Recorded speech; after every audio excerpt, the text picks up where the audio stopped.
निजात्मानं ब्रह्मरूपम्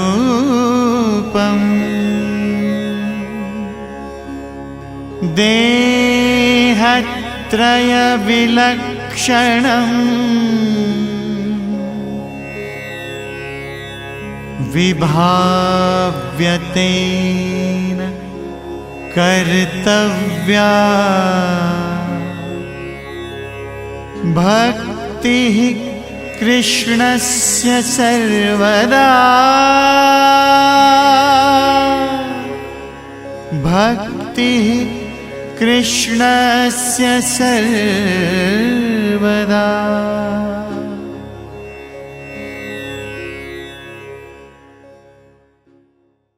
સચ્ચાનંદ સ્વામી મહારાજની જય, ગુરુ હરિપ્રસાદ સ્વામી મહારાજની જય જય જય, પ્રગટ ગુરુ હરિદાસાનુદાસ પ્રબોધ જીવન સ્વામી મહારાજની જય જય જય, હરિપ્રબોધમ પરિવારની જય જય જય, દાસના દાસ થવાની જય જય જય. સૌને જય સ્વામિનારાયણ. શિક્ષાપત્રી દ્વિશતાબ્દી મહોત્સવ નિમિત્તે છેલ્લા 6 મહિનાથી આપણે પારાયણનો લાભ લઈ રહ્યા છે.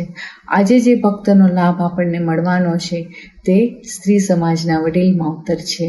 પૂર્વેના ખૂબ મોટા મુમુક્ષુ હોવાથી ભગવાન ભજવા આવતાની સાથે તેઓ આશ્રમ તેમજ સમગ્ર સ્ત્રી સમાજના મોટેરા વડીલમાં સ્થાન પામ્યા.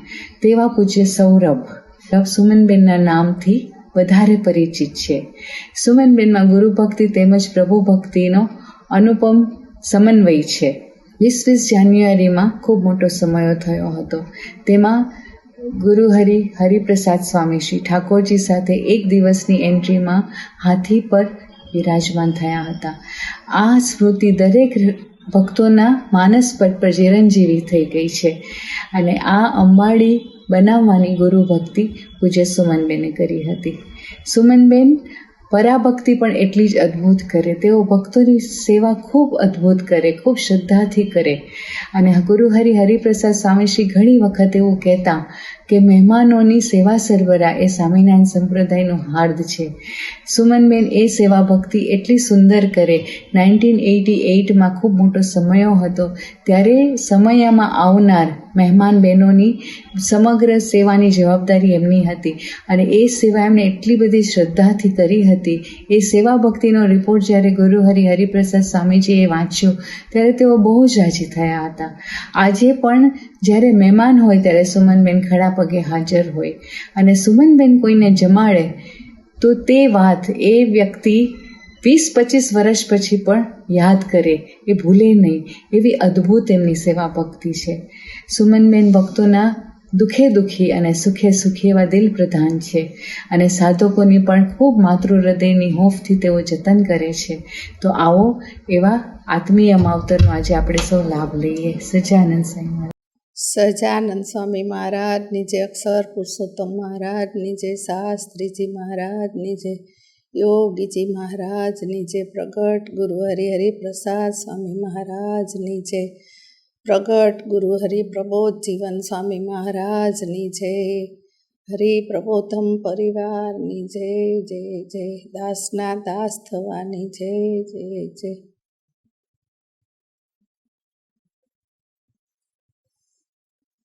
શિક્ષાપત્રી સંજીવની પારાયણ. શિક્ષાપત્રી એટલે ભગવાન સ્વામિનારાયણનું સ્વરૂપ. ભગવાન સ્વામિનારાયણ સ્વધામ પધાર્યા ત્યારે ભગવાન સ્વામિનારાયણ કહેતા ગયા હતા કે જે રીતે તમે મારી મૂર્તિની મર્યાદા રાખો છો તેવી જ શિક્ષાપત્રીની મર્યાદા રાખજો.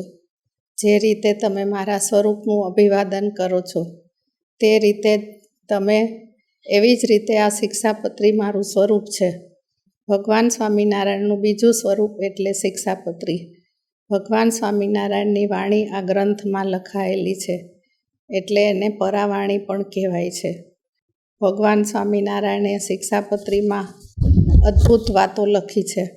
મહારાજે જુદા જુદા સ્મૃતિ ગ્રંથોમાંથી સાર લીધો છે અને સાર ગ્રહણ કરીને આ શિક્ષાપત્રીમાં લખ્યો છે એટલે આ ગ્રંથને સ્મૃતિ ગ્રંથ પણ કહેવામાં આવે છે. સાગરને ગાગરમાં સમાવાનું સામર્થ્ય ભગવાન સ્વામિનારાયણે શિક્ષાપત્રીમાં બતાવ્યું છે.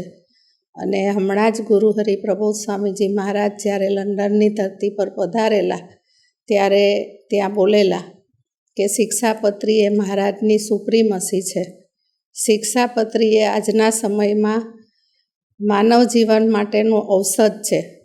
માનવ જીવનમાં સમાજની વચ્ચે કેવી રીતે રહેવું, કેવી રીતે બોલવું, કેવી રીતે ચાલવું, કેવી રીતે વ્યવહાર કરવો, એ બધું જ ભગવાન સ્વામિનારાયણે શિક્ષાપત્રીમાં લખ્યું છે. એટલે શિક્ષાપત્રીને સમાજ ગ્રંથ પણ કહેવામાં આવે છે.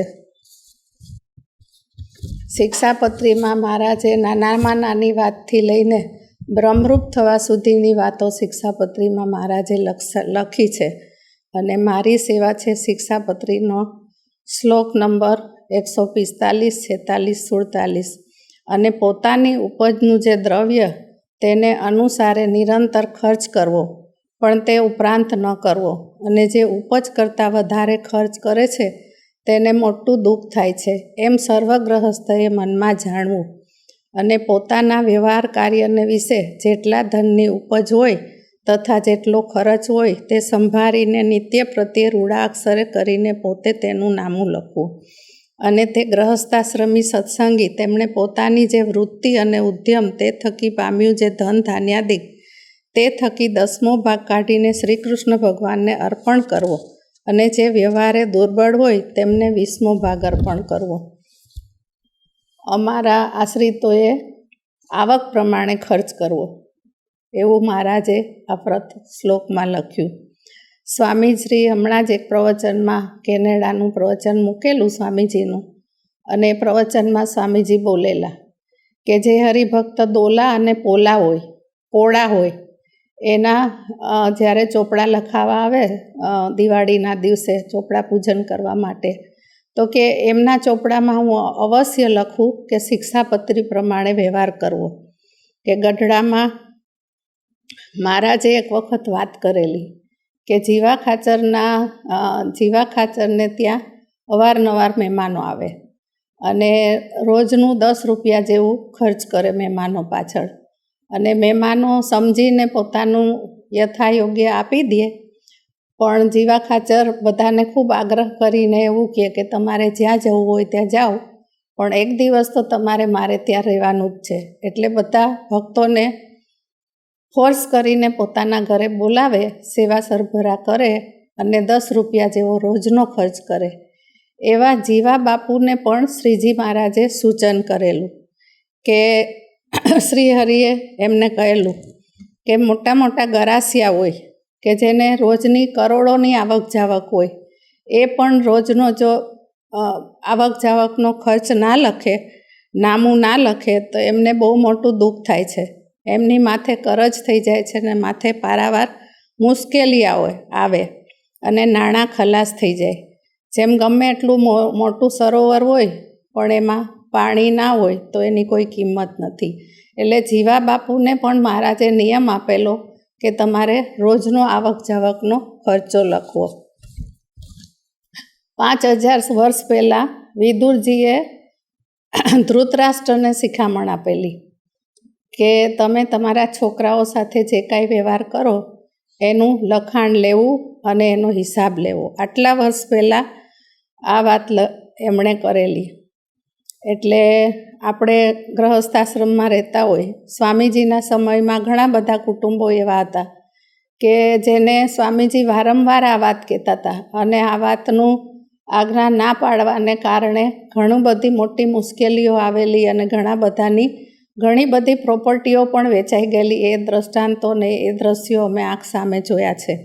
એટલે ગ્રહસ્થએ મહારાજે એટલે આમાં લખ્યું કે ગ્રહસ્થએ બરાબર આવક જાવકની બાબતમાં સાવધાન રહેવું જોઈએ, કે વ્યવહાર કુશળતા, કે કેટલો ખર્ચ થાય છે અને કેટલી આપણે આવક છે ને કેટલી જાવક છે. અને એટલે ભગવાન સ્વામિનારાયણ કહે છે કે ના રાખે તો મોટું દુઃખ આવી પડે, ઓચિંતું મુશ્કેલીમાં મુકાઈ જવાય.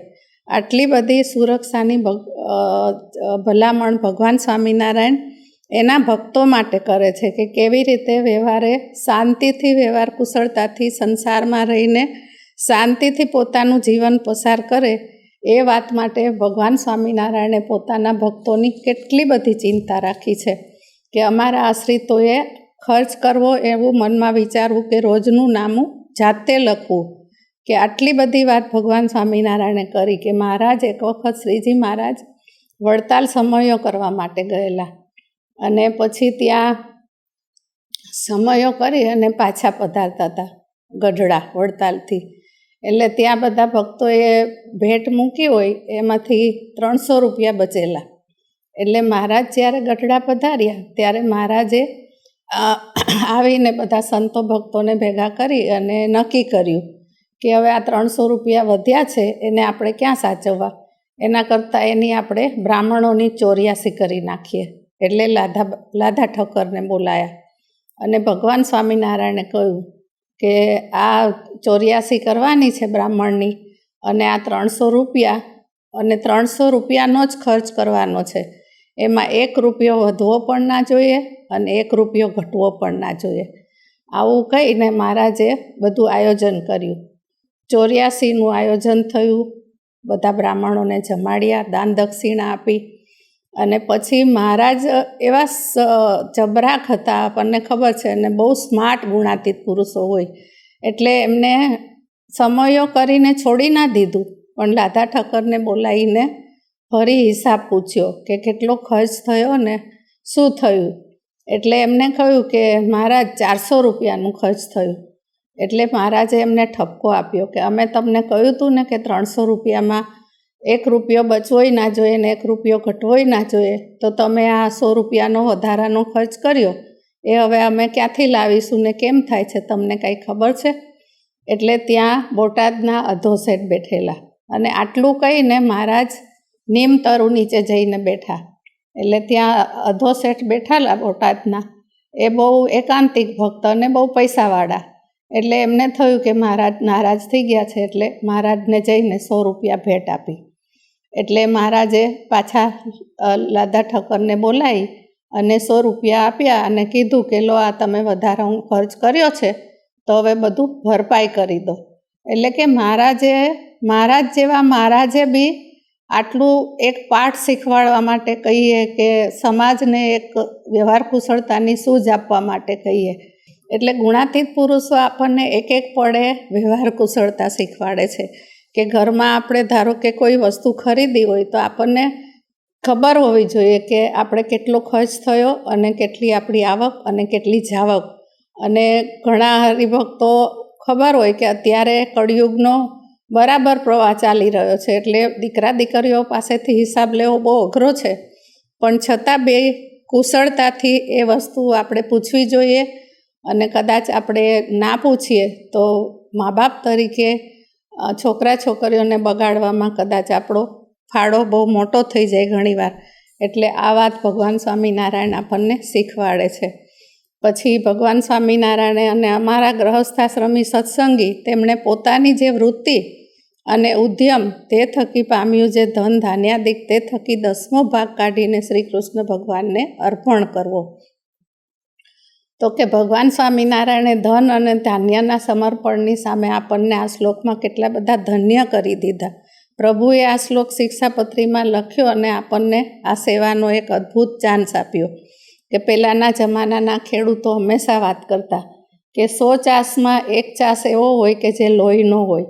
તો કે લોહીનો કેવી રીતે? તો કે અજાણતા બી જીવજંતુની એટલી બધી હિંસા થઈ જતી હોય અને એ પાપના નિવારણ માટે અને એની શુદ્ધિ માટે ભગવાન સ્વામિનારાયણે આજ્ઞા કરી કે 10મો 20મો ભાગ ભગવાનને સમર્પિત કરવો.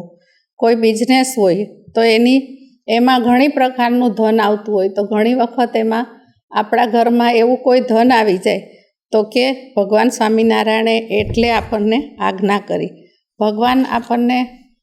ભગવાન સ્વામિનારાયણ વડતાલથી ગઢડા ચાલીને જતા હતા સંઘ લઈને. એટલે ભગવાન સ્વામિનારાયણ સંઘ લઈને જતા હતા અને મોટી બોર કરીને એક ગામ આવ્યું. એટલે ભગવાન સ્વામિનારાયણ સંઘ બધા ત્યાં નાવા ધોવા પૂજા પાઠ કરવા માટે રોકાયા.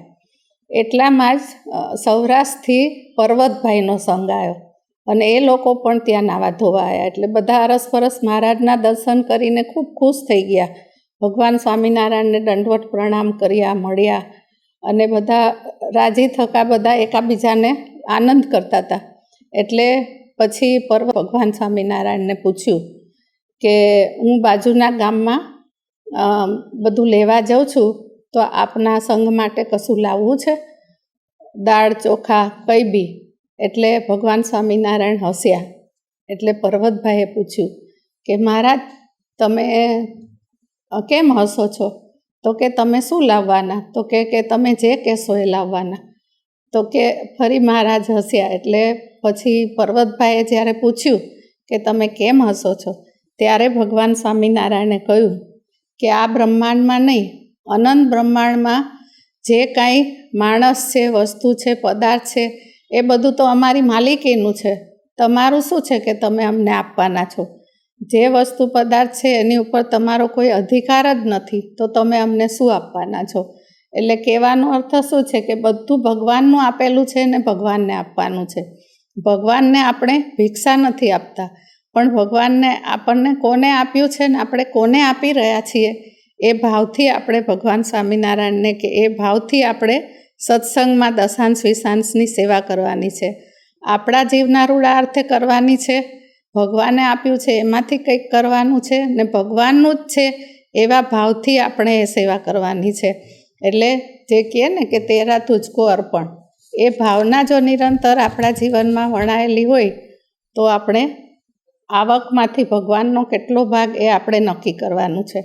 બાકી ભગવાને તો આપણને કેટલી બધી સૂચનાઓ આપી કે ભગવાન તો સૂચનાઓ આપીને એ જ બતાવે છે કે આપણા પ્રત્યે ભગવાનને કેટલું બધું મમત્વ હશે કે આપણે વ્યવહારમાં બી તને મને અને ધને કરીને આપણે સુખ્યા થઈએ. એટલે ભગવાન સ્વામિનારાયણે આપણને આટલું બધું વાલ બતાવ્યું કે 10મા 20મા ભાગ એમાંથી આપણે જે કમાતા હોય એમાંથી જે નફો થાય એમાંથી આપણે 10મો 20મો ભાગ આપીએ. તો કે સતાનંદ સ્વામીએ આ શ્લોકની બહુ સરસ વ્યાખ્યા કરી છે કે બહુ પ્રેમથી બહુ હેતથી આપીએ એનું નામ ધર્માદો છે. જે ગ્રહસ્થ પોતાના ધનમાંથી ભગવાનનો ભાગ કાઢે છે તે સદાય સુખી થાય છે. એનું ધન પવિત્ર બની જાય છે. એનું ધન ક્યારેય દુર્ગતિ આપતું નથી. પવિત્ર દ્રવ્ય હંમેશા સત્મતિ સુજાડે છે. પવિત્ર દ્રવ્ય સંપ વધારે છે. ઘરમાં સંપ હોય ત્યાં સંપત્તિ ટકે છે. ઘરની અંદર કુસંગ થવા માંડે તો સમજવું કે ધનમાં ક્યાંય અપવિત્ર ધન આવી ગયું છે. એને પવિત્ર બનાવવા માટે દેવ દ્રવ્યનો ભાગ કાઢવો. સંસારમાં તમારી આવક ઉપર જેટલા જણાનો ભાગ હોય છે, આપણે સમજીએ કે કેટલા બધા જણનો ભાગ હોય છે, એ બધાને આપણે ભાગ આપીએ છીએ. તો કે ધર્માદો જો ચોખ્ખો કાઢીએ ઠાકોરજીનો તો કે આપણો વ્યવહાર શુદ્ધ બની જાય ને આપણા વ્યવહારમાં ક્યારેય દુઃખ ના આવે. કે સુદામાનો પ્રસંગ આપણને બધાને ખબર છે કે એમના જીવનમાં સુખ હતું, એમના નસીબમાં સંપત્તિ પણ હતી, પણ ભગવાનનો ભાગ એમનાથી ઋષિપત્ની ગુરુપત્નીએ જે ચણા આપ્યા અને કહ્યું કે આ તમે બંને ભેગા થઈને જમજો, અને એ ચણા એકલા ખાઈ ગયા તો કે એને દારિદ્ર આવી ગયું. અને એના જીવનના પ્રસંગો આપણને ખબર છે કે ભગવાનનો ભાગ આપણે હંમેશા ચોખ્ખો કાઢી અને હંમેશા ભગવાનને અર્પણ કરવો જોઈએ. તો કે સોમભાઈ ડૉક્ટર હતા, એમને શરૂઆતના દિવસોમાં સ્વામીજીને વાત કરેલી. એમને એક પ્રોબ્લેમ થતો હતો દેહની અંદર. તો કે એમને એટલો બધો ગેસ થાય ને બહુ જ હેરાન થાય. એટલે એક વખત એમને સ્વામીજીને વાત કરી કે સ્વામીજી મને આવું થાય છે. ત્યારે સ્વામીજીએ એમનો પૂર્વજન્મ કહેલો ને એમને કહેલું કે ગયા જન્મમાં તમે પૂજારી હતા અને પૂજારીના થાળ થાય પહેલાં જ તમે ભગવાનનો ભાગ ખાઈ જતા હતા, એટલે તમને આ રોગ છે. જો ભગવાનનો ભાગ ખાઈ જઈએ તો કે ભગવાન આપણને કોઈ બી રીતે એનું એ કરે.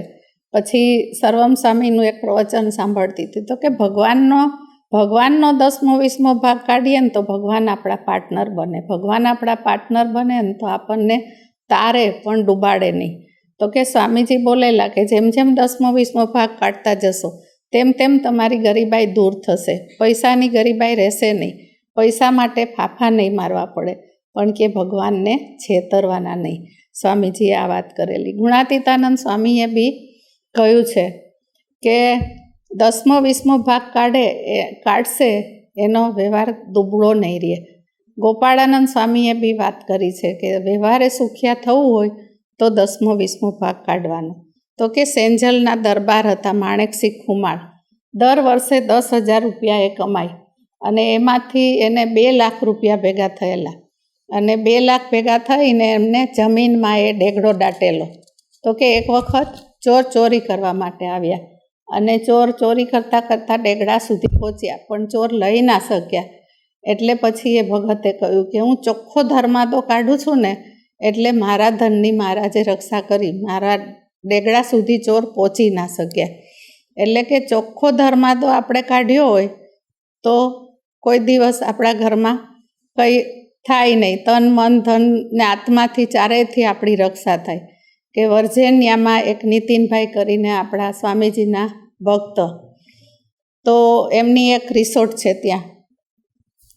તો કે રિસોર્ટમાં એક વખત ફ્લોપ સિઝન હતી એટલે ત્યાં કામ કરતી એક ધોરીબાઈ તો કે આવી અને એક વખત એમને આખા રિસોર્ટમાંથી ને ફ્રીજ, ટીવી, માઇક્રોવેવ, કેટલીઓ, જે કાંઈ ઇલેક્ટ્રિક આઇટમો હતી એ બધી ચોરી કરી અને એક ટ્રકની અંદર ભરીને જતી રહી. પછી નીતિનભાઈએ જોયું કે આ તો બધું કેમેરામાં, એટલે કે આ તો બધું હવે લઈને જતા રહ્યા પણ એ તો બોર્ડર પાર કરી ગઈ હોય એટલે એને શોધવી ક્યાં. એટલે એણે તો સ્વામીજી ઉપર નાખી દીધું કે હવે સ્વામીજીએ જ કર્યું છે ને આપણે કંઈ ચિંતા કરવાની જરૂર નથી. એટલે બીજા બધા માણસોને ખબર પડી એટલે એ લોકો એમને આશ્વાસન આપવા માટે આવ્યા કે તમે કંઈ ચિંતા ના કરતા અને આપણે કાલે આનો બધો પ્રોસેસ કરીશું કે કઈ રીતે, ક્યાં કમ્પ્લેન નોંધાવી, ક્યાં ક્લેમ કરવો, એ બધું આપણે કાલે કરીશું. એટલે નીતિનભાઈએ કહ્યું કે મારો બાપ જ લઈ ગયો છે અને બીજા કોઈ આમાં છે નહીં. એટલે પેલા લોકોને થયું કે આ બહુ ડિપ્રેશનમાં આવી ગયા લાગે છે એટલે આવો જવાબ આપે છે, એટલે હવે કાલે બધી વાત કરીશું એમ. પછી બીજે દિવસ એવું બન્યું કે સ્વામી શ્રી હરિપ્રસાદ સ્વામીજીએ પેલી ધોરીબાઈને દર્શન આપ્યા. તમે વિચાર કરો, એક ભગતના એની માટે ભગવાન કેવું કેવું કરે છે. તો કે એને દર્શન આપી અને એ બાઈને એવું કીધું કે તું આ બધો જ સામાન પાછો આપી આવી, નહીંતર તારા હાથ પગ ભાંગી નાખીશ. એટલે આવું કીધું એટલે પેલા બેન તો બીજે દિવસ ધોરીબાઈ તો આખી ટ્રક ભરીને આવી સામાન લઈને પાછી અને નીતિનભાઈને સામેથી કીધું કે નીતિન, હું આ બધું લઈ ગઈ હતી અને હું પાછું લાવી છું. એટલે એમને કીધું કે આવી પ્રેરણા ક્યાંથી થઈ? એટલે કે તારા હોલી ફાધર જે છે ને એને મને કાલ દર્શન આપીને કીધું કે તું આ બધો સામાન પાછો આપી આવી, નહીંતર તારા હાથ પગ ભાંગી નાખીશ એમ. તો કે મારા હાથ પગ ભાંગી નાખશે તો હું આ સામાનને ક્યાં વાપરીશ એમ, એટલે તું આ બધું પાછું રાખી લે. પણ એ ભગત એવા કે દર અઠવાડિયે 2 કલાકનું ડ્રાઈવ કરીને એક જગ્યાએ સભા કરવા જાય. હવે જે જગ્યાએ સભા કરવા જાય ત્યાં ખાલી 5 થી 10 જ હરિભક્તો અને સભા કરવા માટે આટલું જાય આવે. એથી આગળ ત્યાં સભાનો જે કાંઈ ખર્ચો થાય સભા કરે એનો, જે બધું નાસ્તો પાણી કે જે હોય એ બધો જ ખર્ચ એ ભગત ઉઠાવે. એટલે કે ભગવાનને અર્થે એમને કર્યું એટલે ભગવાને એમના આખા બધું રિસોર્ટના સામાનની તો રક્ષા કરી જ, પણ એથી આગળ ભગવાને એમની રક્ષા કેવી કરી? તો કે ભગવાને એમનું હૃદયનું પેન્ડ્યુલમ હાલવા ના દીધું અને કંઈ એમને ચિંતાનો કોઈ સંકલ્પ ના ઉઠ્યો. એ ભગવાન આપણી આ રીતે રક્ષા કરે મન બુદ્ધિથી ને. તો કે ભગવાન સ્વામિનારાયણના સમયમાં બધા સંતો હતા તો કે 10મા 20મા ભાગ માટે ખેતરે જાય એ લોકો અને ખેતરોમાંથી ધર્માદો લે તે જ સમયના એમાં. અને અહીંયા અમદાવાદમાં એક પ્રોફેસર કાશીરામ દવે હતા, પ્રોફેસર કાશીરામ દવે. તો એમનો જે પગાર આવે તો કે સીધો એ નરનારાયણ દેવના મંદિરે જાય અને ત્યાં જઈને 10મો ભાગ આપીને પછી જ ઘરે જઈએ. કેમ કે ઘરે જાય તો પાછું ઉપાધિ થાય લક્ષ્મીની, સાચો વપરાઈ જાય કે એવું કાંઈ. એટલે આમ એવો નિયમ જ કે પછી જ જવાનું. કૃષ્ણજી હતા તો કે જોડી માગવા જાય બધે, લોટની જોડી. તો કે લોટમાંથી બી જેટલો ભાગ આવ્યો હોય ને, જેટલો લોટ આવ્યો હોય એનો 10મો ભાગ જઈને મંદિરે આપી આવે. અને એથી આગળ કચ્છમાં તો એવું સાંભળ્યું છે મેં કે કચ્છના બહેનો છાણા થાપે, તો કે છાણામાંથી બી 10મો ભાગ ઠાકોરજીને મંદિરમાં આપી આવે, 5-10 છાણા મંદિરમાં આપી આવે. તો કે લોધિકાના દરબાર હતા એ જમાનામાં એમને 1,36,000નું દાન તે જમાનામાં એમને કરેલું. એટલે કે દાન આપવામાં ક્યારેય ઢીલાસ ના કરવી. શાસ્ત્રીજી મહારાજે સારંગપુરમાં બોલેલા કે આપણા જેટલા હરિભક્તો છે ને એ પ્રામાણિકપણે 10મો 20મો ભાગ આવે ને આપે ને તો કે આપણે ખરડા ના કરવા પડે, સોનાના મંદિરો થઈ જાય. આટલું બધું કે એમની સામર્થ્યનો પ્રશ્ન નથી, પણ આપણા સમર્પણનો પ્રશ્ન છે કે આપણે કેવા ભાવથી સમર્પણ કરીએ છીએ. કે બાવદુઈને ખાલી 4 લાકડા આપ્યા, આપણે બધા પ્રસંગ જાણીએ જ છીએ. 4 લાકડા આપીને ભગવાન ગુણાતીતાનંદ સ્વામીએ એનું દારિદ્ર ટાળી દીધું. કે ભગવાનનો ભાગ આપણે કાઢીએ એટલે આપણા જીવનમાં આપણને અહંકાર ના આવે. સુખ દુઃખ આવ્યું હોય તો જેમાં નીતિનભાઈનો પ્રસંગ કયો એમાં આપણે ફેંકાઈ ના જઈએ. જીવમાં શાંતિ અને બળ રહે અને આખા કુટુંબને સંસ્કારો મળ્યા કરે. આપણા ઘરે ક્યારેય ખૂટે નહીં જો 10મો 20મો ભાગ આપણે આપીએ તો કે હમણાં જ એક સ્વામીજીનું પ્રવચન સાંભળતી હતી. બહુ સરસ વાત સ્વામીજીએ શાસ્ત્રીજી મહારાજની કરી કે શાસ્ત્રીજી મહારાજ કેવા બિંદાસ પુરુષ કહે તો કે બિંદાસ થઈને જીવે, પણ પોતાના હોય ને એની પાસે એનું રૂડું કરવા માટે જાય, પોતાના હોય એને બીડા માલીએ, પોતાના હોય એને દેશકાળ મૂકે અને પોતાના હોય ને તેને રડીને ભજન કરાવે. પછી કહે કે પ્રકૃતિ પુરુષ સુધી જેને મન રાખના પડીકા છે એવા પુરુષો, અને કે સોનાની પાટોના દર્શન કરાવી શકે એવી સામર્થ્ય એ પુરુષને ભીખ માગવાની હોય. સ્વામીજી કે એક જણ શાસ્ત્રીજી મહારાજ પાસે આવ્યા અને 2 સોનાની પાટ એમને આપી, શાસ્ત્રીજી મહારાજ પાસે લઈને આવ્યા. એટલે કે શાસ્ત્રીજી મહારાજને કહે કે આ 2 તમે લો, પાયા ખોદતા હતા મકાનના તો એમાંથી નીકળી છે. એટલે શાસ્ત્રીજી મહારાજે કહ્યું કે તું કમાઈને આપજે, કે આ નથી જોઈતું, આ તારી અશુદ્ધ લક્ષ્મી નથી જોઈતી કે, પણ તું કમાઈને આપજે. કે ના લીધી. તો કે તે જમાનામાં તો મંદિરો માટે કેટલી બધી મુશ્કેલીઓ હતી બાંધવા માટે, પણ તો પણ શાસ્ત્રીજી મહારાજે માંડ મંદિરો થતા હતા. એવી પરિસ્થિતિમાં બી શાસ્ત્રીજી મહારાજે ના પાડી દીધી. તો કે ભરૂચમાં જ્યારે ગુરુહરિનો હમણાં સમયો હતો, લાસ્ટ યર જાન્યુઆરીનો, તો એક જગ્યાએ ગુરુહરિનો થાળ હતો. અબજોપતિ વ્યક્તિએ, બહુ જ પૈસાવાળા, અને એની ઘરે થાળ હતો. અને ગુરુહરિ સમયો નજીક જ આવતો હતો એટલે આપણને બધાને ખબર જ હોય કે તે ટાઈમે બધું ચર્ચા વિચારણા. એટલે જે માલિકની ઘરે ગુરુહરિનો થાળ હતો એ બધાની સાથે વીઆઈપીઓ સાથે પ્રબોધ સ્વામીજી બેઠા હતા. અને પ્રબોધ સ્વામી વાત કરતા હતા કે અમારે આ સમયો થશે ને એમાં એમ કે આટલા બાય આટલાનો સભા મંડપ, આટલા બાય આટલાનું રસોડું, આટલા બાય આટલાનું પાર્કિંગ, આટલા બાય આટલાનું આ જગ્યા, એટલે બધી સભા મંડપ, પાર્કિંગ, રસોડું બધી વાત કરતા હતા. એટલે પેલા ભાઈ પહેલી જ વાર યોગમાં આવેલા, એટલે એમને એવું થયું કે ગુરુહરિ કંઈક ચિંતામાં છે. એટલે ગુરુહરિને એમને કહ્યું કે તમે કાંઈ ચિંતા ના કરતા, કે કાંઈ ના ઘટે ને એવો સમયો આપણે કરવો છે. એટલે ગુરુહરિએ રાજીપો બતાવ્યો, એમની ભાવના એટલી સરસ હતી. એટલે તો કે કાંઈ ના ઘટે ને એવો સમયો આપણે કરવો છે સ્વામીજી, એટલે તમે કાંઈ ચિંતા ના કરતા. આ વાત પૂરી થઈ. ગુરુહરિએ પ્રસાદ ગ્રહણ કર્યો, થાળ. પછી ગુરુહરિ ગાડીમાં બેસીને ઘરે આવતા હતા. એટલે ગાડીમાં બેઠા ને એટલે ગુરુહરિ એવું બોલ્યા કે કાંઈ ના ઘટે એવો સમયો કરવો છે, એવું કીધું નહીં આપણને. એટલે બધા સેવકો સાંભળતા હતા. પછી ગાડીમાં જે આરામ હતો ત્યાં પધાર્યા બપોરનો. એટલે ગુરુહરિ પાછા ઘરમાં આવીને બોલ્યા વિજયભાઈને ને એ લોકોને કે આપણને એવું કીધું નહીં કે કાંઈ ના ઘટે એવો સમયો કરવો છે. પછી બધા હશે, ગુરુહરિનો આનંદ લે સ્મૃતિનો. પછી બેડમાં ગયા ને એટલે છત સામું જોઈને ગુરુહરિ બોલ્યા, છતની સામે આમ ઉપર જોઈને કે કાંઈ ના ઘટે એવો સમયો કરવો છે નહીં, એવું આપણને કીધું. પછી આરામમાં ગયા. પછી 4 વાગે ઉઠીને દંડવત પ્રણામ કરે ઠાકોરજીને. એટલે ઠાકોરજીને દંડવત કરી અને ઠાકોરજી સામે આમ જોઈ અને પછી ઠાકોરજી સામે જોઈને કીધું કે ઠાકોરજી, આજે તો અમને એવું કીધું કે કાંઈ ના ઘટે એવો સમયો કરવો છે એમ. એટલામાં ત્યાંના પ્રાદેશિક સંત હરિશરણ સ્વામી પધાર્યા.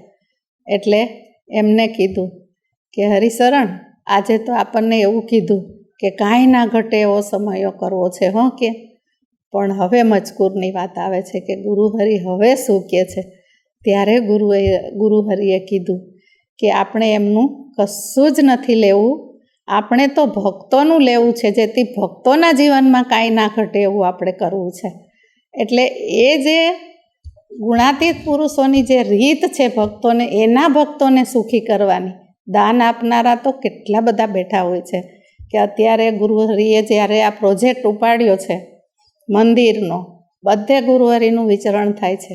અને સમાજ તો એક સ્વામીજી એવો તૈયાર કરીને ગયા છે કે સ્વામીજીએ એવા સમાજનું સર્જન કર્યું છે કે જે લોકો કાંઈ વાલું ના રાખીને બધું જ ભક્તો સમર્પિત કરે છે. અત્યારે બધા ભક્તો ગુરુહરિને પ્રાર્થના કરે છે કે સ્વામીજી, તમે ચિંતા નહીં કરતા, તમારા સેન્ટરમાં અમારે વેચાઈ જવાનું હશે તો અમે વેચાઈ જઈશું, અમારે જે કાંઈ આપવાનું હશે એ અમે આપીશું, અમારી દયા નહીં લાવતા. એ જે સમાજનું સર્જન સ્વામીજીએ કર્યું છે. અને ગુરુહરિ પોતે એવા છે કે નિરંતર ભગવાનના માથે પડીને જીવે. કે એક વખત સ્વામીજી થાળ ગ્રહણ કરતા હતા અનિર્દેશમાં, અને થાળ ગ્રહણ કરતાં સામે પ્રબોધ સ્વામીજી, પછી બીજા સંતો, એ બધા બેઠા હતા, દર્શન કરતા હતા. એટલે સ્વામીજીએ લીલા ચાલુ કરી. એટલે સ્વામીજીએ કહ્યું કે પ્રબોધ, મારે 2 વર્ષમાં કપોળવંજમાં 3 શિખરનું મંદિર જોઈએ. હવે એ કપોળવંજમાં પ્રાદેશિક સંત બનાવેલા ગુરુહરિને, અને ત્યાં 2 થી 4 જ હરિભક્તો, અને વિકાસ માટે ગુરુહરિને ત્યાં મૂકેલા. એટલે સ્વામીજીએ કહ્યું કે મારે 2 વર્ષમાં શિખરબંધ મંદિર જોઈએ કપડવંજમાં. એટલે ગુરુહરિ તો નીરવ ભાવે એકદમ તટસ્થતાથી દર્શન કરતા રહ્યા. પછી સ્વામીજી ફરી બોલ્યા કે પ્રબોધ, શાસ્ત્રીજી મહારાજ તો રૂપિયા માટે ઘરે ઘરે ફરતા હતા, ગામડે ફરતા હતા કે, અને શાસ્ત્રીજી મહારાજે સોનાના મંદિરો બતાવેલા. કે એક જણે પૂછ્યું કે આ તમે શું કરો છો, ગામડે ઘરે ઘરે ફરો છો રૂપિયા માટે? તો કે હથેળીમાં સોનાના મંદિરો બતાવ્યા શાસ્ત્રીજી મહારાજે. એની સામર્થ્યનો પ્રશ્ન નથી. પછી સ્વામીજી ફરી કીધું કે પ્રબોધ, તમને કહું છું કે 2 વર્ષમાં કપડવંજમાં મારે શિખરબંધ મંદિર જોઈએ. ત્યારે ગુરુહરિની બાજુમાં એક સંત બેઠા હતા. એ સંતે કહ્યું કે આપને સ્વામીજી આવું કહે છે કે 2 વર્ષમાં. એટલે ધીમે રહીને ગુરુહરિ બોલ્યા. એમના ગુરુહરિના કોઈ એક્સપ્રેશન નહીં. એટલે ધીમે રહીને ગુરુહરિ બોલ્યા કે પણ મારે ક્યાં બનાવવાનું છે, તો એમને જ બનાવવાનું છે ને. કે એ જે ગુણાતીત સમજણ, એ જે મોટા પુરુષને માથે પડીને જીવવાની જે સમજણ, ગુણાતીત સમજણ. તો કે મને એક પ્રસંગ બહુ ગમેલો. જ્યારે હેમલભાઈ નડિયાદવાળાએ એક વખત એમની ગોષ્ઠીમાં કહેલો કે અમે રાત્રે એમ કે નડિયાદ રહીએ એટલે 20-25 મિનિટ જ થાય નડિયાદથી એવીડી જવા માટે. તો કે રાત્રે અમને બધું પરવારી જઈએ ને ગુરુહરિ રાત્રે મોડા વોકિંગ કરે, એટલે અમને એવું થાય કે ચાલો આપણે જઈએ ને દર્શનનો લાભ લઈ આવીએ, દર્શન કરી આવીએ. એટલે કે અમે આવીએ, બધા ગુરુહરિની સાથે વોકિંગ કરતા હોય, ચાલતા હોય, એમની પાછળ દર્શનનો લાભ મળે. પણ એમણે એક વાત એટલી સરસ કરી કે ગુરુહરિ ચાલે ને તો કે એના એક ડગલે એવું સંભળાય કે તારે લઈને હું. એ જે માથે પડીને જીવવાનો જે ગુરુહરિ આપણને જે શીખવાડે છે, તો કે આપણે જ્યારે વિચારીએ તો કે આપણે જ્યારે દાન દક્ષિણા કરીએ, કે આપણે ધર્માદો કાઢીએ, કે આપણે 10મો-20મો ભાગ કાઢીએ, પણ ભગવાનના માથે પડીને કરીએ ને તો એ વસ્તુ અલગ છે. અને ગુરુહરિ હરિપ્રસાદ સ્વામીજી બી વારંવાર કહેતા, આપણા ભારતીય સંસ્કૃતિના બધા શાસ્ત્રોમાં પણ આ વાત લખેલી છે. અને પ્રબોધ સ્વામીજી બી એ વાત હંમેશા દોહરાવતા હોય તો કે એક વખત અમેરિકામાં ફોરેનમાં શિબિર હતી એક જગ્યાએ, અને શિબિરમાં બધાએ વચનામૃત ઉપર લાભ આપવાનો હતો. એટલે એક હરિભક્તની સેવા હતી, મધ્ય 41-28 પ્રમાણે એમને લાભ આપવાનો હતો. શિબિર થઈ, એ હરિભક્તએ ખૂબ સરસ લાભ આપ્યો. બધા શિબિર કરીને ઘરે આવ્યા. ઘરે આવી ગાડી પાર્કિંગ કરીને ફ્રેશ થઈને બહાર નીકળ્યા રૂમમાં. તે જ ટાઈમે ગુરુહરિનો ફોન ગયો, પ્રબોધ સ્વામીજીનો. અને એમના દર્શન થયા એટલે ઓલા ભગત તો બહુ રાજી થઈ ગયા. અને ઓહો સ્વામીજી તમે અત્યારે? તો કે હા, તમે શું કરતા હતા? તો કે બસ આ શિબિર પૂરી કરીને આવ્યા. તો કે તમારે શું સેવા હતી? ગુરુહરિએ પૂછ્યું. એટલે કે મારે મધ્ય 41-28ની સેવા હતી. એટલે ગુરુહરિ બોલ્યા કે પણ તમે લાભ બહુ સરસ આપ્યો, પણ તમે એક વાત કરવાનું ભૂલી ગયા. એટલે કે કઈ વાત? તો કે તમે ઠાકોરજીના દશાંશ વિશાંશની વાત કરવાની ભૂલી ગયા કે. તો કે હા સ્વામીજી, એ તો મને યાદ જ ના આવ્યું. પણ એ હરિભક્તને સખાભાવનો સંબંધ. એટલે ગુરુહરિને પૂછ્યું કે પણ તમને કેવી રીતે ખબર કે હું આ વાત ભૂલી ગયો ને મેં આ વાત નથી કરી એવું? ત્યારે ગુરુહરિએ બહુ સરસ જવાબ આપ્યો કે આ તો અક્ષરધામનું એન્ટીના છે, એટલે લાઈવ સમાચાર મળ્યા. કે જો ગુરુહરિ આપણને એક વાતે એમનાથી અજાણ્યો તો કંઈ છે જ નહીં. કે એક વખત ગુરુહરિ હિંચકા ઉપર બેઠેલા એવીડીમાં, અને બધા હરિભક્તો મળતા હોય, એટલે એક દીકરો એમના પિતાશ્રીને લઈને આવ્યો અને એમના પિતાશ્રીની ઓળખાણ કરાવી કે સ્વામીજી આ મારા ફાધર છે એમ. એટલે ગુરુહરિએ પૂછ્યું કે સભા ભરે છે? એટલે પેલા દીકરાએ કહ્યું કે ના, કોઈ વાર સમય આમાં આવે પણ સભા ભરવાની સાનુકૂળતા નથી. એટલે ગુરુહરિ બોલ્યા કે દુનિયાના કોઈ પણ ખૂણામાં સભા ભરતો હોય ને તો એને હું ઓળખતો હોઉં, બાકી મને ખ્યાલ નથી એમ. તો કે સભા ભરનાર વ્યક્તિને જો ગુરુહરિ ઓળખતા હોય, તો જે સેવા કરતા હોય, જે રેગ્યુલર દશાંશ વિશાંશ કાઢતા હોય, જે મધ્ય 41-28 પ્રમાણે સેવા કરતા હોય, તો એને ગુરુહરિ કેવા ઓળખતા હશે? એટલે પછી તે જ જગ્યાએ એવીડીમાં જ એક દીકરાએ ખાનગી કરેલી ગુરુહરિ સાથે, અને ખૂબ રડેલો. પછી એ દીકરાએ ગુરુહરિને કીધું કે સ્વામી મારે બહુ કરજ વધી ગયું છે. એટલે ગુરુહરિએ એમને એક જ લીટીમાં જવાબ આપ્યો કે તું છે ને તારી ગરજ વધારી દે એટલે તારા બધા કરજ ઉતરી જશે. હવે આપણે વિચાર કરીએ કે ક્યાં એમને દેવાની વાત કરી, ક્યાં એમને કરજની વાત કરી, પણ ગુરુહરિએ જે સ્પિરિચ્યુઅલ જવાબ આપ્યો કે તું તારી ગરજ વધારી દે એટલે તારા બધા જ કરજ ઉતરી જશે. કે આપણા મણિભાઈ છે જર્મનીમાં, તો કે ભગવાને જ બધું આપેલું છે, ભગવાનનું છે એવું માનીને જે જીવવું ને, તો કે મણિભાઈના ઘરમાં એક વખત એ બહારથી આવ્યા અને નોક કર્યું ઘરને. એટલે અંદર જે હતા એ લોકોએ ખોલ્યું. એટલે ખોલ્યું એ વ્યક્તિએ એમને પૂછ્યું કે તમારી ચાવી? તો કે ચાવી ખોવાઈ ગઈ. તો કે તમારી પાસે તો 14 ચાવીઓ છે ને તમારા ઘરની, તો કે એ બધી ભક્તો પાસે. પછી પેલા બીજા એક જણે એમને પૂછ્યું કે તમારા ઘરમાં આખો દિવસ કોઈ લેપટોપ પર હોય, કોઈ બેડરૂમમાં હોય, કોઈ રસોડામાં કંઈ ખાતું હોય, કોઈ ફ્રીજ ખોલીને બેઠું હોય, કોઈ સિટિંગ રૂમના સોફા ઉપર બેઠું હોય, તો તમને કાંઈ થતું નથી? એટલો માર્વલસ જવાબ આપ્યો ત્યારે એમને કે આ ઘરમાં મારું કાંઈ છે જ નહીં. આ ઘર હરિપ્રસાદ સ્વામીનું અને પ્રબોધ જીવન સ્વામીનું આ ઘર છે. મારું ખાલી આ ઘરમાં મારી પૂજા અને મારું પાસપોર્ટ 2 જ છે, બાકી મારું કશું જ નથી. આ બધા ભક્તો બી હરિપ્રસાદ સ્વામીના છે અને પ્રબોધ જીવન સ્વામીના છે. એટલે મારું જે કાંઈ છે એ બી આ ભક્તોનું છે અને સ્વામીજીનું ને પ્રબોધ સ્વામીનું છે. એટલે કે આપણે વિચાર કરીએ કે મોટા પુરુષને અર્થે મોટા પુરુષનું છે એવું માનીને જ હરેક સેકન્ડે જીવવું ને, એ નિષ્ઠાની ચિકાસ વગર શક્ય નથી.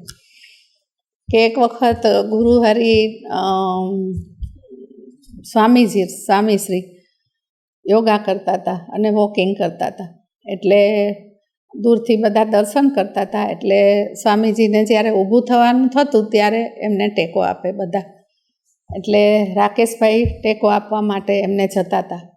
એટલે ગુરુહરિએ એમને પૂછ્યું કે ક્યાં જાઉં છું? તો કે સ્વામીજીને ટેકો આપવા. તો કે સ્વામીજીને આપણા ટેકાની જરૂર નથી, એ તો આપણને સ્મૃતિ મળે, આપણા આત્માને ધન્યતા મળે એટલે આપણા ટેકાની એક સેવા ગ્રહણ કરે છે, આપણને સ્મૃતિ આપવા માટે. એટલે કે મોટા પુરુષને આપણા ધનના ટેકાની બી જરૂર નથી, પણ મોટા પુરુષ આપણી સેવા ગ્રહણ કરવા માટે આપણી સેવા લેતા હોય છે.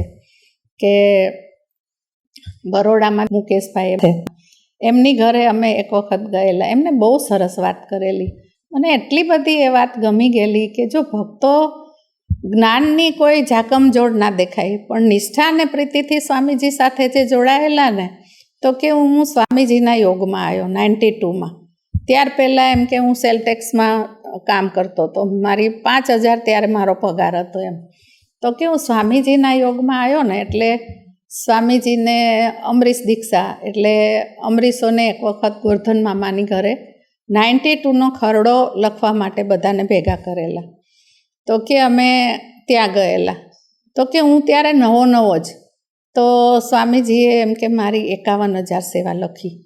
એટલે કે મને એવું થઈ ગયું કે 51,000 સેવા તો હોતી હશે કંઈ. તો કે સ્વામીજીએ મારી આ સેવા લીધી ને, પણ કે મારી લોભની પ્રકૃતિ કાઢી નાખી તે દિવસથી. હું એટલો લોભ્યો હતો. પણ એટલે મોટા પુરુષ આપણી સેવા લેતા હોય તો કે એની પાછળ કંઈક ઉત્થાન હોય, અને મોટા પુરુષ એટલે જ આપણી સેવા લેતા હોય. ભક્તોને તો કેવા જોયા છે કે 10મો 20મો ભાગ તો ઠીક વાત છે, આપણા સ્વામિનારાયણ સંપ્રદાયની મુખ્ય વાત છે. પણ એથી આગળ ભક્તોનું સમર્પણ જોઈએ તો જ્યારે ભગવાન સ્વામિનારાયણની પ્રણાલિકા પ્રમાણે સમયાઓ થયા હશે, શિબિરો થયા હશે, ઉત્સવો થયા હશે, ત્યારે ભક્તો મન મૂકીને સેવા કરે છે. એ ભક્તોની નિષ્ઠા છે. ઘર કરતાં પોતાના મંદિરને વિશેષ માને છે, એવું એ લોકોનું ડિવોશન છે. એટલે હંમેશા એ લોકોનું સમર્પણ તો અમારા જેવા સાધકોને બી નતમસ્તક કરી દે છે, એવું ભક્તોનું સમર્પણ છે. એટલે ગુરુ હરિપ્રબોધ સ્વામી તો આત્માને જોનારા પુરુષ છે, અને સેવા એ રીતે મોટા પુરુષ સેવા લેતા હોય. તો કે વડોદરામાં એક ભક્ત છે સુભાનપુરાના, અને અમેરિકામાં રહે છે, જાગૃતિબેન એમનું નામ. તો એમના હસબન્ડ, એ બધા ફેમિલી, એના દીકરા, પોતે, જાગૃતિબેન, એ બધા અમેરિકા પહોંચી ગયેલા. પણ સાવ હવે એમના હસબન્ડનું જવાનું નહોતું થતું. એટલે એમને મનમાં સંકલ્પ કરેલો કે જો ભાઈનું આવવાનું એમ કે થઈ જશે ને તો લોયર રાખીને કંઈ બી કરીશું, પણ એમનું કરીશું એમ. એટલે એમને મનમાં સંકલ્પ કર્યો કે લોયર રાખીને કરી દઈશું. પછી એક દિવસે ગોષ્ઠી સાંભળતા હતા, એટલે એમને મનમાં એવો વિચાર આવ્યો કે આટલા બધા પૈસા હું લોયરને આપી દઉં, એના કરતાં હું એવું ના કરું કે પ્રબોધ સ્વામીને પ્રાર્થના કરું ને સંકલ્પ કરું કે લોયરનો જે ખર્ચો થશે ને બધો, ડોક્યુમેન્ટ્સનો અને જે કાંઈ વિઝાનો ને બધો, એ બધો ખર્ચો હું એવી જઈને ગુરુહરિને સેવામાં આપી દઈશ. હવે એમને તો સંકલ્પ કરી લીધો, એમનું ટૂંક સમયમાં કામ પણ થઈ ગયું, ભાઈ અમેરિકા બી પહોંચી ગયા. પણ સંજોગો એવા કે એ આ વસ્તુને ભૂલી ગયા મનમાંથી કે મેં આ સંકલ્પ કર્યો છે ને મારે ગુરુહરિને સેવા આપવાની છે. એટલે ગુરુહરિ પછી અમેરિકા ગયા વર્ષે ગયા. એટલે એમના ઘરે પધરામણી કરવા માટે ગયા. પધરામણી કરીને એટલે એમનો દીકરો માર્મિક એમનું નામ. એટલે એ દીકરાને પ્રબોધ સ્વામીએ કહ્યું કે મમ્મીને કે જે પેલી સેવા આપવાની ભૂલી ના જાય. એટલે આવું કીધું ને એટલે દીકરાએ તો સાંભળી લીધું. પછી ગુરુહરિ ઘરમાંથી બહાર નીકળતા હતા, એટલે દરવાજામાં ઊભા રહી એ દીકરાના ખભા પર હાથ મૂકી અને ગુરુહરિએ કહ્યું કે મમ્મીને કહેજે પેલી સેવા આપવાની ભૂલી ના જાય. પછી ત્યાંથી નજીકમાં બધે એક જ એરિયામાં પધરામણી હોય, એટલે ભાસ્કરભાઈને ત્યાં પધરામણી હતી ને પછી ગુરુહરિ ત્યાં પધાર્યા, અને દીકરો બી માર્મિકભાઈ બી જોડે જ હતા. એટલે પાછા એમની ઘરે ગયા ને એટલે ત્રીજી વખત કહ્યું કે મમ્મીને કે જે પેલી સેવા આપવાની ભૂલી ના જાય. એટલે પેલો દીકરો ઘરે આવ્યો ને માર્મિક, એટલે એને એના મમ્મીને કહ્યું કે મમ્મી શું છે કે તું શું ભૂલી જાઉં છું, કે તું કંઈક યાદ કર કે ગુરુહરિ 3 વાર મને કહ્યું કે મમ્મીને કહેજો કે સેવા આપવાનું ભૂલી ના જાય. પછી એના મમ્મીને થયું કે હા, મેં આવો સંકલ્પ કરેલો કે જો વકીલ નહીં કરવો પડે, લોયર, અને જે ખર્ચો થશે એ હું ગુરુહરિને એવીડીમાં આપી દઈશ. પણ બીજી બાજુ એને મનમાં એવો વિચાર આવતો હતો એક દિવસ કે ગુરુહરિ બધાને અનુભવ કરાવે અને બધાને કંઈક સ્મૃતિ આપે તો મને પણ કંઈક સ્મૃતિ આપે. એટલે એને સ્મૃતિ આપવા માટે ગુરુહરિએ 3 વખત એમની સેવાને યાદ કરી અને પછી એમને યાદ આવ્યું કે હા, મેં તો આવો સંકલ્પ કરેલો ને મારે એ સેવા આપવાની છે. એટલે હમણાં ગુરુહરિ અમેરિકા પધાર્યા પહેલાં એવીડી આપીને એમની સેવા આપી ગયા. એટલે કે મોટા પુરુષની જાણ બહાર તો કશું જ નથી. આપણે સેવા કરીએ ના કરીએ બધું જ એમને ખબર જ છે. કે હરિપ્રસાદ સ્વામીજી એક વખત દક્ષા મંદિરમાં બેઠેલા અને દક્ષા મંદિરમાં